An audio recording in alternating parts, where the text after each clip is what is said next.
Scenes from the Coffee Break French Café. Lesson 1.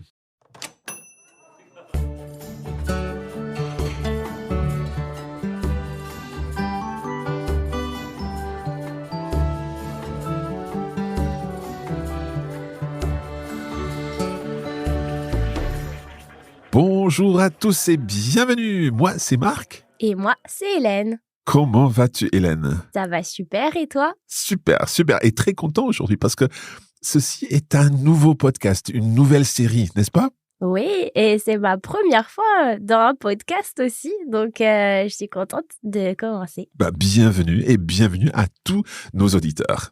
We are delighted to be back with another series from Coffee Break French. Now, this is an advanced series because we're going to be looking at a story and following the chapters of a story and, of course, explaining everything, talking about the language that we cover here, and we're looking forward to finding out more. Hélène, est-ce que tu peux nous expliquer un petit peu l'histoire? De quoi s'agit-il? Alors, on se trouve dans un café. Un café? Et on a un narrateur, une personne qui nous raconte un petit peu sa vie dans son café et les personnes qu'il rencontre. Okay, so we have our narrator, and he's going to be telling us about life in the cafe and about the people that we meet. Now, as usual with Coffee Break, we're going to be listening to the full text, first of all. Then we'll go through it in detail, and then we'll get the chance to listen again. Alors, Hélène, est-ce que tu es prête? Oui, je suis prête, on peut commencer. Et donc, allons-y.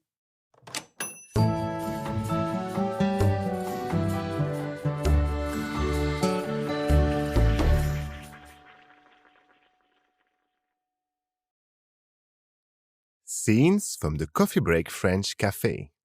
Chapitre 1. Pour un premier week-end, on peut dire que tout s'est bien passé. En fait, nous avons été débordés.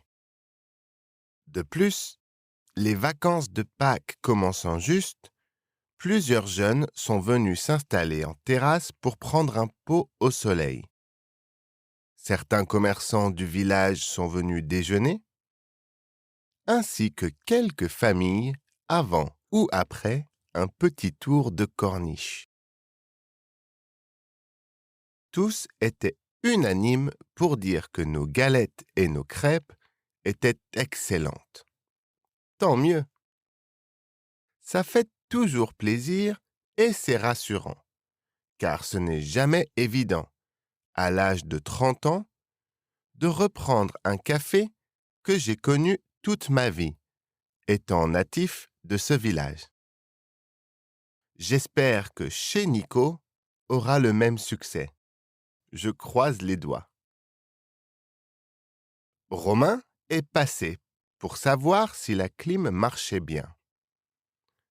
Tout en parlant football, il a pris un café crème avec un croissant au beurre, comme il le fait chaque matin, avant ou après sa ronde, c'est-à-dire le ramassage scolaire.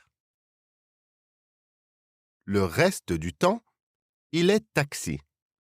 Et comme il est bricoleur et très serviable, il m'a donc bien rendu service hier soir en m'aidant à reprogrammer la nouvelle clim. Romain est un peu plus âgé que moi, mais gamin, nous avons joué dans le club de foot du village. Son rêve était de devenir footballeur professionnel, mais suite à une blessure au genou, il a dû se faire une raison. Par contre, sa passion est restée intacte et depuis 4 ans, il entraîne les jeunes du club. Je ne l'ai jamais vu aussi heureux.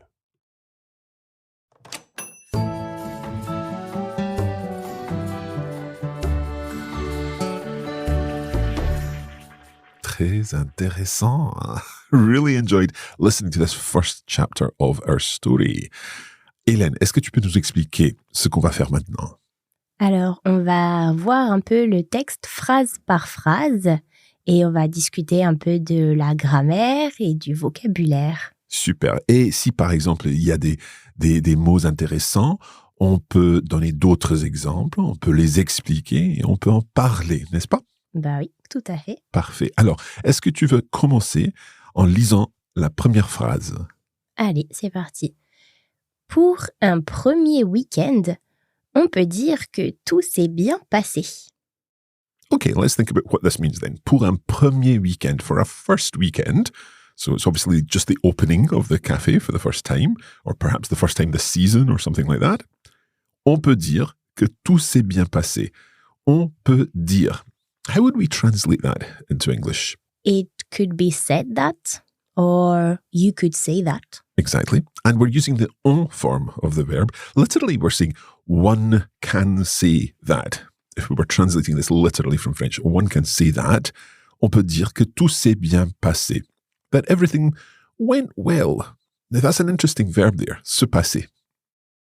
That's a reflexive verb. Mm-hmm. And we use it here with the auxiliary être for the perfect tense. Of course, because all reflexive verbs take être in the perfect tense. And tout s'est bien passé. So everything went well. Tout à fait. And we got the S apostrophe instead of se because our auxiliary être start with a vowel. Parfait. OK, on va continuer. And our second sentence, en fait, nous avons été débordés.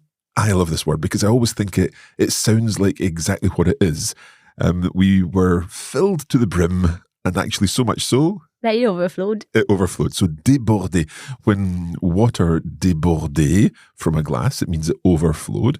So when we say nous avons été débordés, we're talking about the perfect tense there. We literally have been overflowed, or we were filled to the brim. We were snowed under. Yeah, exactly. We're overwhelmed. So it's nice. It's the expression. We can use débordé if we're just really busy, can't we? If, je suis débordé, j'ai trop de travail. That kind of idea. Exactement. C'est vraiment bien utilisé en français, on l'utilise souvent. Tout à fait. Just to say that we have too much on our plate. Yeah, too much on our plate. On a du pain sur... Du pain sur la planche. Sur la planche. I couldn't remember what the bread was on. When you've got some pain on your planche, it means you've got a lot on your plate. Yeah, you got a lot on your plate. But bread on the plate in French. Okay, let's continue. De plus, les vacances de Pâques commençant juste, plusieurs jeunes sont venus s'installer en terrace pour prendre un pot au soleil. Super, okay. We've got this word plus here, P-L-U-S, and sometimes we hear the S, sometimes we don't hear the S with plus or plus. Hélène, can you give us a quick summary of when we hear the S and when we don't hear the S? So it depends if you want to mean more or less. Despite the fact that word means more, yeah? Yeah. So here, de plus, it's what's more. So here we want to say more. So we hear our S. It's got a kind of positive element. But j'en veux plus.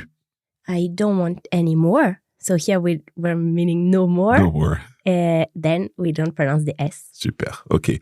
So de plus, what's more or besides.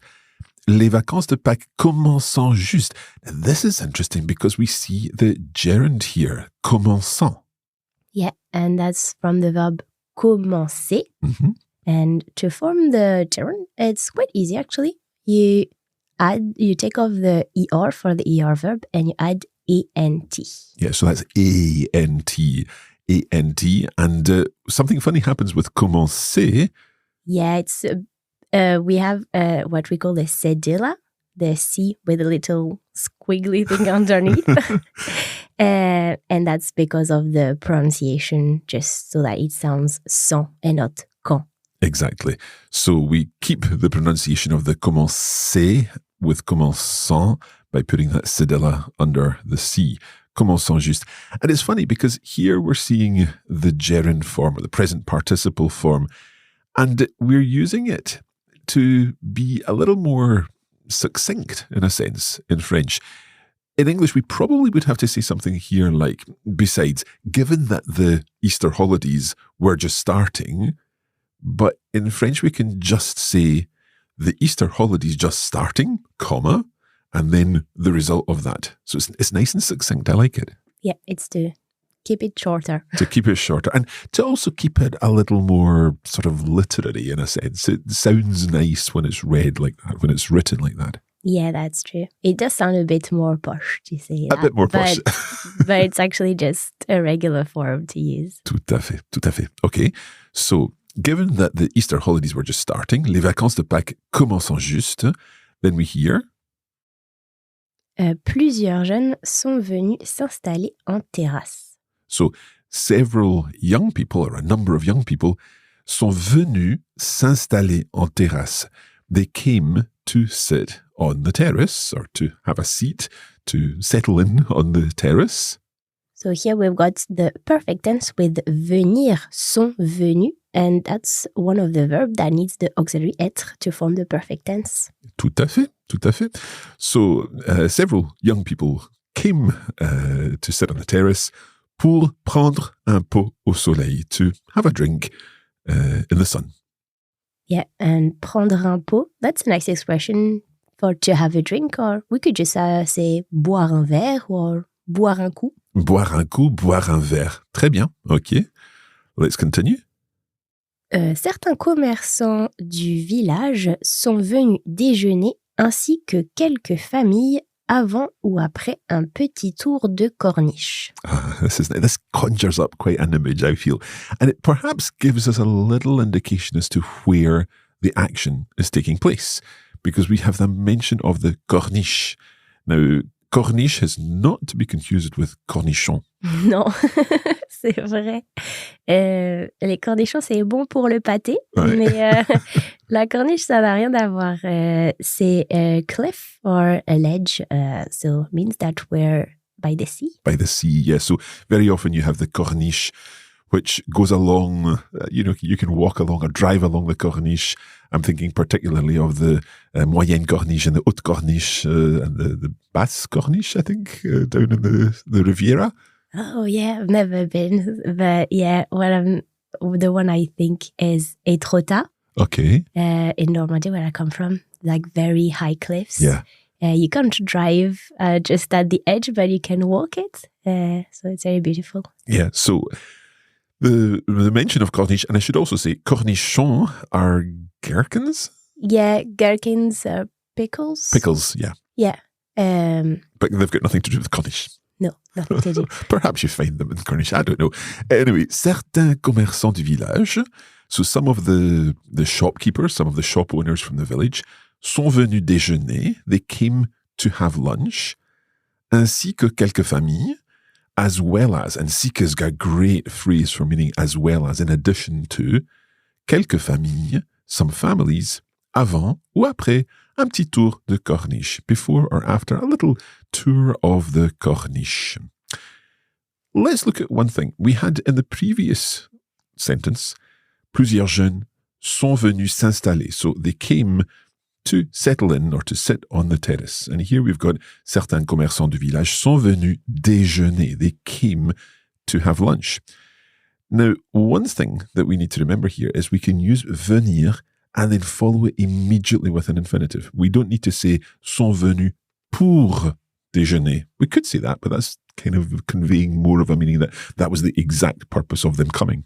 Oui, exactement. C'est juste que pour, ça donne vraiment l'idée qu'ils sont venus que pour ça, just for that. Mais là, ils sont venus pour le tour de corniche. Ouais, exactement. OK, super. Let's continue on. Tous étaient unanimes pour dire que nos galettes et nos crêpes étaient excellentes. OK, another cultural clue as to where we are, perhaps? The galette? Ouais, les galettes et les crêpes, ça donne une idée. C'est des spécialités de Bretagne. Ouais, c'est ça. Surtout les galettes. Uh-huh. So less perhaps Riviera, more northwest, I'm guessing. But it doesn't really matter where this is happening. Tous étaient unanimes. Everyone was unanimous pour dire que nos galettes et nos crêpes étaient excellentes.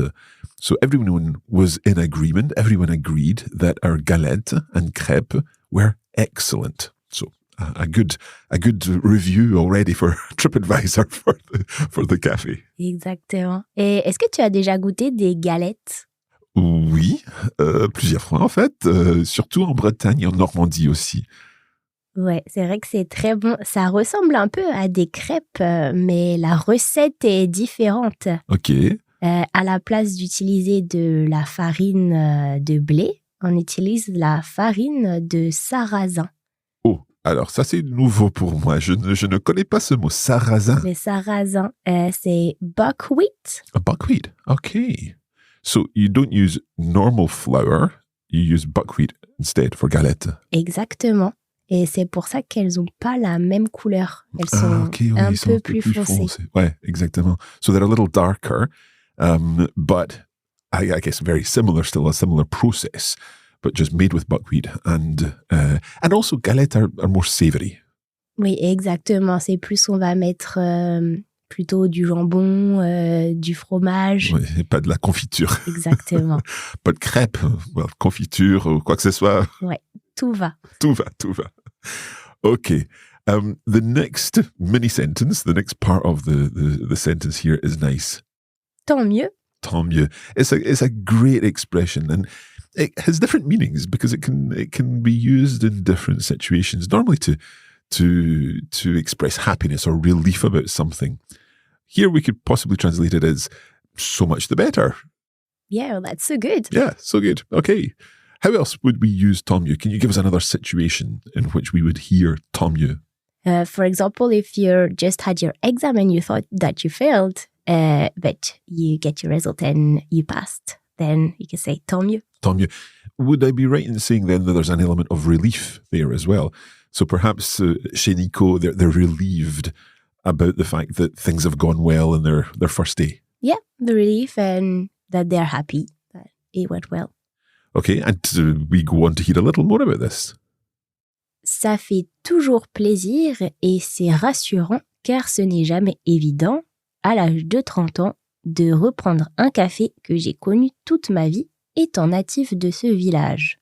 We hear indeed more, not only about the cafe, but about a little of the story behind it. So we're hearing that our narrator is saying, ça fait toujours plaisir. It's always good, it's always nice. Et c'est rassurant, and it's reassuring. Car ce n'est jamais évident. It's never easy. We'll come back to évident. I love that word.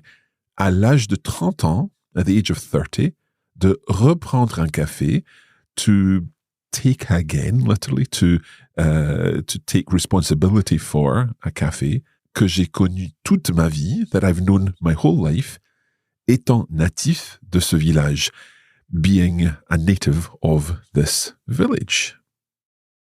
Exactement. Et donc, on avait pas mal de choses intéressantes aussi Oui. dans cette phrase. Elle est un peu longue.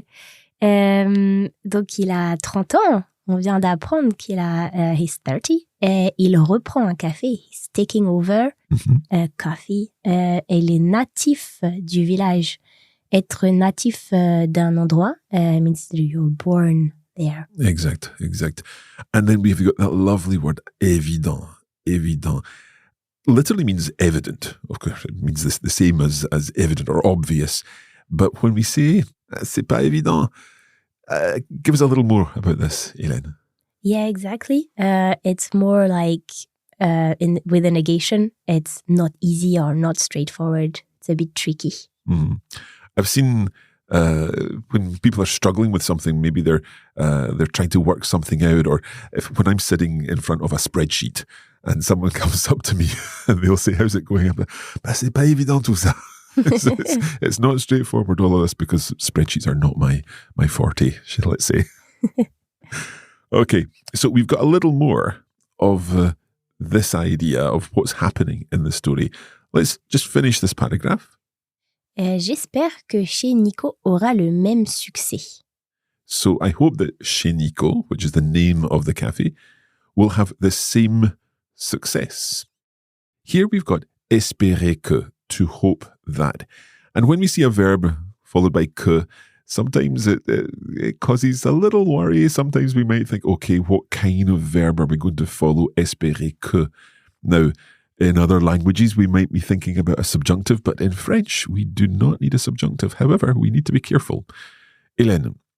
Oui, ça dépend de quel moment on parle. Est-ce que tu espères maintenant, pour quelque chose qui se passe maintenant, something that happens now, ou quelque chose qui va se passer plus tard? Ouais. Et si c'est plus tard, alors on a besoin du futur. Du futur. Okay, so let's put this into some context.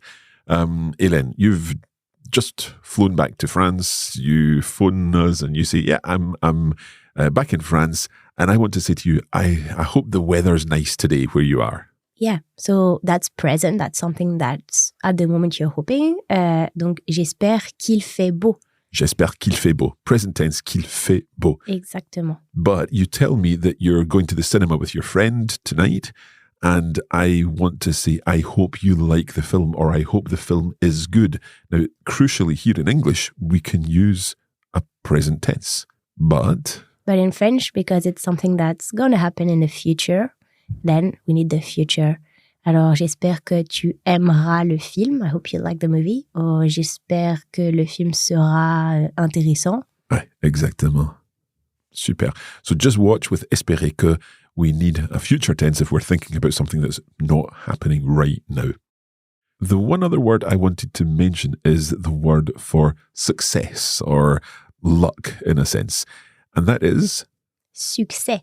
Succès. Okay, so let's just think about that. It looks like success. Yeah, exactement. Different pronunciation. La prononciation est un petit peu différente. Déjà le U, succès. Succès. Et on ne prononce pas le S à la fin. Oui. Il est silencieux. Succès as opposed to success. Très bien. And then our narrator says? Je croise les doigts. Je croise les doigts. So I'm crossing my fingers, or fingers crossed, we could say. We can also say croisons les doigts. Let's cross our fingers. Or indeed, if you're telling someone to cross your fingers, you would say? Croise les doigts. Croise les doigts. Très bien. Okay, we are going to take a quick break and then we'll be back with the rest of the chapter.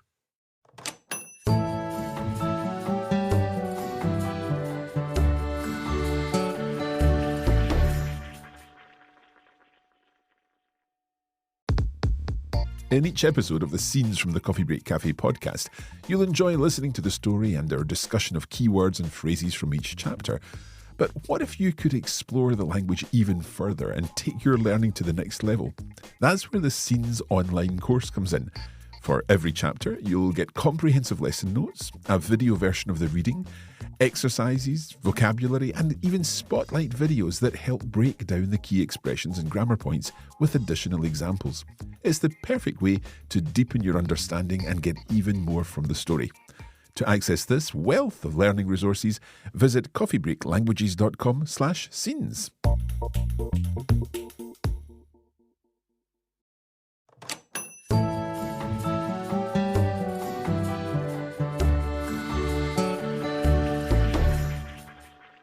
Alors, on est de retour avec notre premier chapitre. We are going to continue looking through this chapter together now. So, Hélène, can you take us ahead with the next phrase? Romain est passé pour savoir si la clim marchait bien. So, we are going to encounter a number of characters over the course of our story, and we are talking here about Romain. Romain est passé pour savoir si la clim marchait bien. So, he passed by, he stopped by, he dropped in, pour savoir, in order to find out, si la clim is short for? La climatisation. La climatisation, which is air conditioning. Exactement. So he passed by to see if the air conditioning, was working well, marchait bien. Okay? Ouais, et c'est un peu un débat d'utiliser marcher parfois, parce que marcher, ça veut dire to walk. Mm-hmm. Et l'autre verbe, ça serait d'utiliser fonctionner, Ouais. to function. Mais on aime bien utiliser marcher. Mais parfois, il y a des Français qui sont un peu embêtants et ils disent « Mais non, elle marche pas, elle a pas de jambes. » Okay, so we could use fonctionner here, si la clim fonctionnait bien, mais la plupart des francophones vont dire marcher. Marcher, exactement. Okay, so let's continue. Tout en parlant football, il a pris un café crème avec un croissant au beurre comme il le fait chaque matin avant ou après sa ronde, c'est-à-dire le ramassage scolaire. Okay, so little snippets of information about our characters here. So, tout en parlant football, all the time or all the while talking about football, il a pris un café crème. He had well, I don't know how you would describe this, like a flat white kind of thing. Je pense que ça ressemble plus à un cappuccino. C'est avec un peu de lait. De lait. Mais on dit crème. Crème. So he had a white coffee avec un croissant au beurre with a croissant. And that doesn't mean there was butter on the croissant. There's butter in the croissant. Ouais, il y a deux genres de croissants. Il y a le croissant normal et le croissant au beurre. Et c'est un peu dans la recette. C'est comme les crêpes ou les galettes. Ouais. C'est parce qu'il y a du beurre dans la pâte. Ouais. Et dans les croissants classiques, il y a de la margarine à la place. OK. Et donc, un croissant classique, c'est plus léger. Ouais. Et le croissant au beurre, c'est plus riche, ça a plus de goût. Je vais pas dire lequel j'aime le plus. OK, so he had his croissant au beurre, comme il le fait chaque matin, as he does every morning. We'll come back to that. Avant ou après sa ronde, before or after his round, literally. Yes, tour. Yeah. C'est-à-dire le ramassage scolaire. What we're talking about here, in other words, the school transport, the school bus service. So I think he's the bus driver. Ouais, exactement. Donc le matin, il emmène les enfants à l'école et il les récupère le soir après l'école. Et soit avant ou après, il vient au café pour son café crème et son croissant au beurre. Oui, exactement. Il fait ça donc tous les matins. Tous les matins. Let's go back to that little phrase, comme il le fait chaque matin. In English, we say as he does every morning. But there's a le in there in French. What's the purpose of the le? The le here is it's a direct object pronoun and it means it. So it does it every morning. Yeah. And do we need it? Oui. Là, en français, c'est nécessaire. So we couldn't just say comme il fait chaque matin. Non, il manquerait un petit peu quelque chose. On pourrait dire il fait ça chaque matin. He does this every morning. Mais on a besoin soit le ou ça. Ouais. So the le or ça refers back to what has been mentioned, the fact that he has his coffee and his croissant and he talks about football. Exactement. Okay, good. Comme il le fait chaque matin. Très, très bien. OK.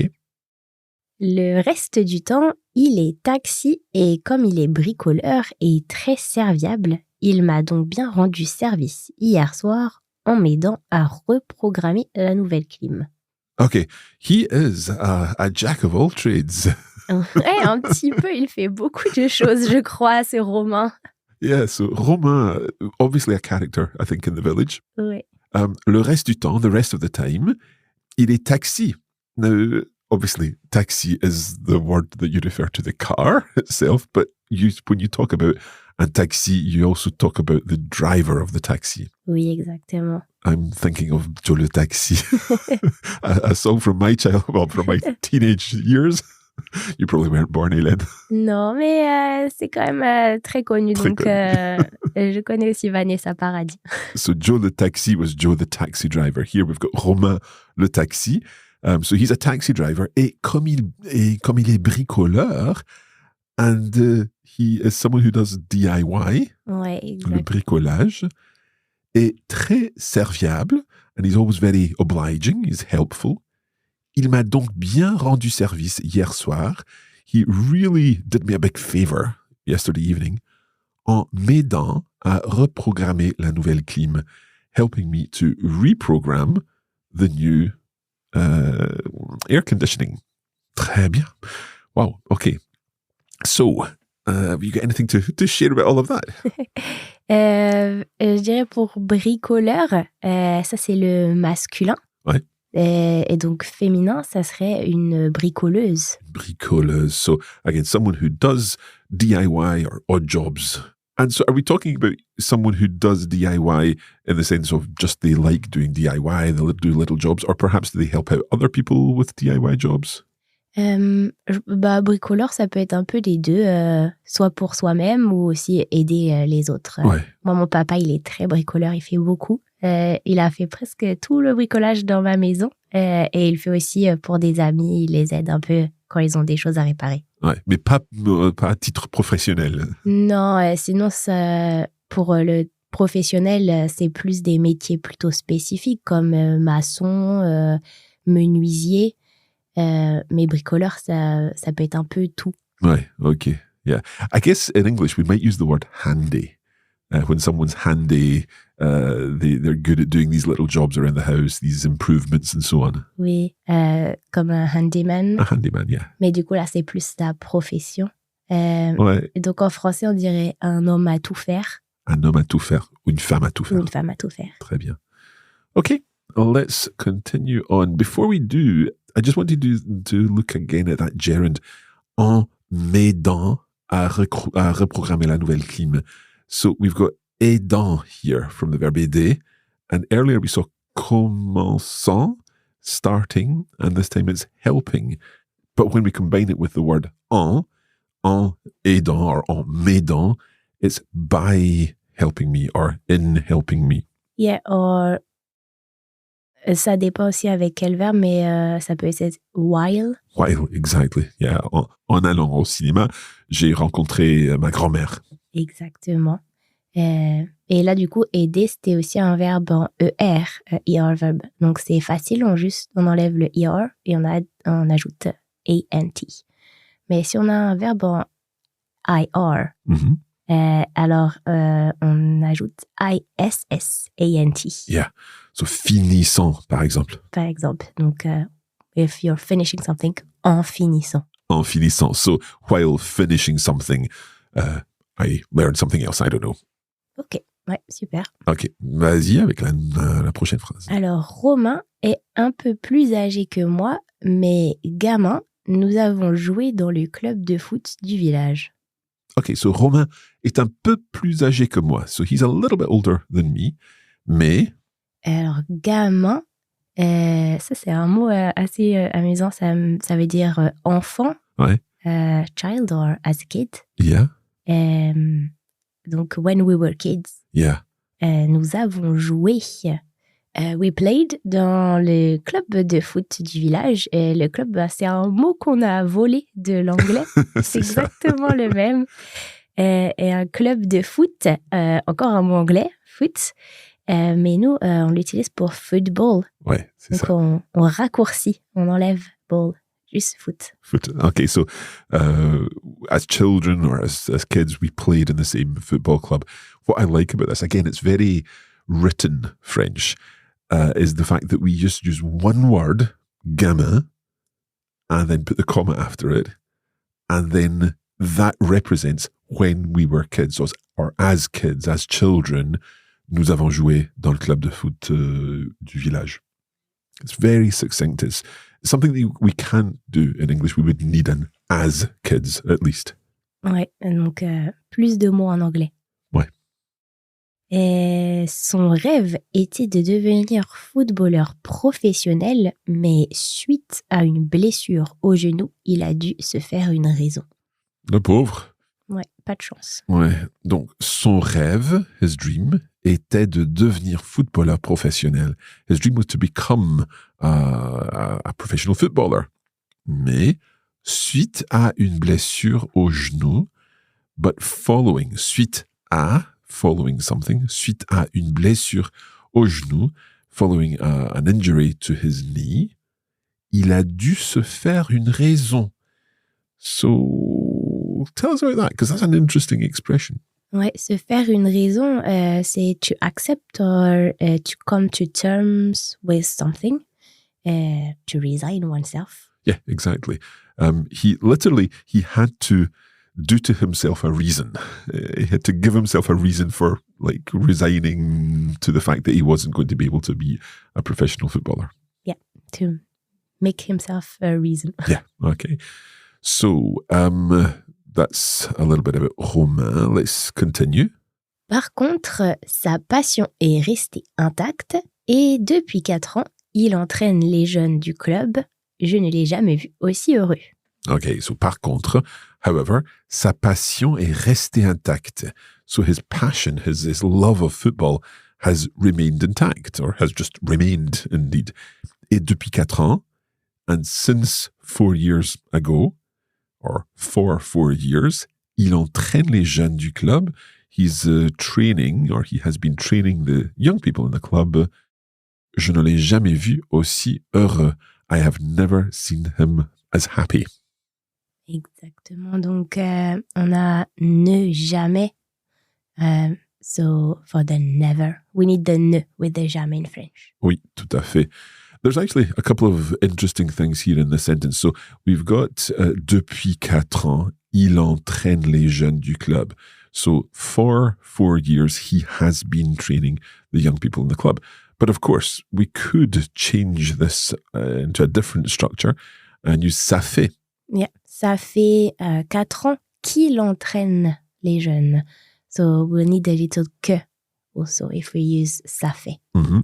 It's the same meaning. So he has been training the young people in the club for 4 years. But the crucial thing to remember here is that in French, we're using a present tense in both situations. Depuis 4 ans, il entraîne les jeunes. Or, ça fait 4 ans qu'il entraîne les jeunes. But in English, we're using this. He has been doing something for 4 years. Ouais, c'est le depuis qui fait que on n'a pas besoin du passé en français. C'est ça. Je ne l'ai jamais vu aussi heureux. Je ne l'ai jamais vu. I have never seen him. So we've got another direct object pronoun there, the L apostrophe. Je ne l'ai jamais vu aussi heureux. I've never seen him as happy. Ouais, c'est le contraction du le. We're turning into L apostrophe. So it sounds better. Yeah. If we were not talking about Romain, but talking about Sylvie here, what would happen in that final sentence? Then we would need an extra I at the end of vu. It would be V-U-I. Yeah. So, je ne l'ai jamais vu. So, we've got the preceding direct object there being the la in that case. So, L apostrophe is standing for la. Je ne l'ai jamais vu. V-U-I. And we would also need to change the adjective. Aussi heureuse. Okay, so je ne l'ai jamais vue aussi heureuse if we were talking about Sylvie. But we're not, we're talking about Romain. And Romain is indeed the first of the characters who have been introduced, in addition to, of course, our narrator. Let's listen again to our whole chapter, and hopefully now, having gone through everything, it will all make perfect sense. Scenes from the Coffee Break French Café. Chapitre 1. Pour un premier week-end, on peut dire que tout s'est bien passé. En fait, nous avons été débordés. De plus, les vacances de Pâques commençant juste, plusieurs jeunes sont venus s'installer en terrasse pour prendre un pot au soleil. Certains commerçants du village sont venus déjeuner, ainsi que quelques familles avant ou après un petit tour de corniche. Tous étaient unanimes pour dire que nos galettes et nos crêpes étaient excellentes. Tant mieux. Ça fait toujours plaisir et c'est rassurant, car ce n'est jamais évident, à l'âge de 30 ans, de reprendre un café que j'ai connu toute ma vie, étant natif de ce village. J'espère que Chez Nico aura le même succès. Je croise les doigts. Romain est passé pour savoir si la clim marchait bien. Tout en parlant football, il a pris un café crème avec un croissant au beurre, comme il le fait chaque matin, avant ou après sa ronde, c'est-à-dire le ramassage scolaire. Le reste du temps, il est taxi.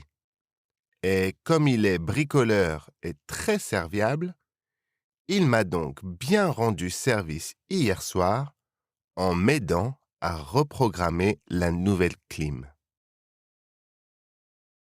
Romain est un peu plus âgé que moi, mais gamin, nous avons joué dans le club de foot du village.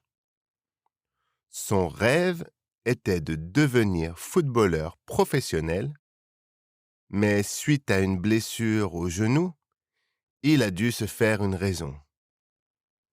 Par contre, sa passion est restée intacte et depuis 4 ans, il entraîne les jeunes du club. Je ne l'ai jamais vu aussi heureux.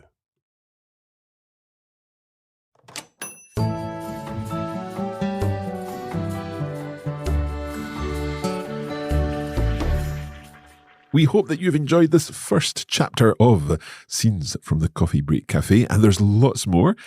If you're using the premium version of this course in the Coffee Break Academy, then you can move on to the language study and, of course, all of the exercises and activities that we've put together to help you practice this language and build your knowledge even further.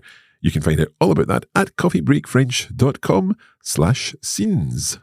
Now, don't forget that we share more French tips and tricks and help you build your language skills even more every week in our free newsletter. So to access this, you just have to go to coffeebreakfrench.com and sign up there. Parfait. Donc, ça a été, Hélène? C'était super. Ton premier podcast? Oui, j'ai bien aimé. Eh ben, moi aussi. Donc, à la prochaine. À la prochaine. Salut!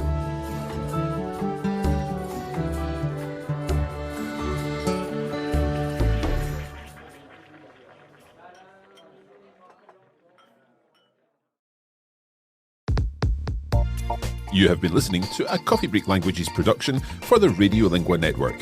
Copyright 2025 Radiolingua Limited. Recording copyright 2025 Radiolingua Limited. All rights reserved.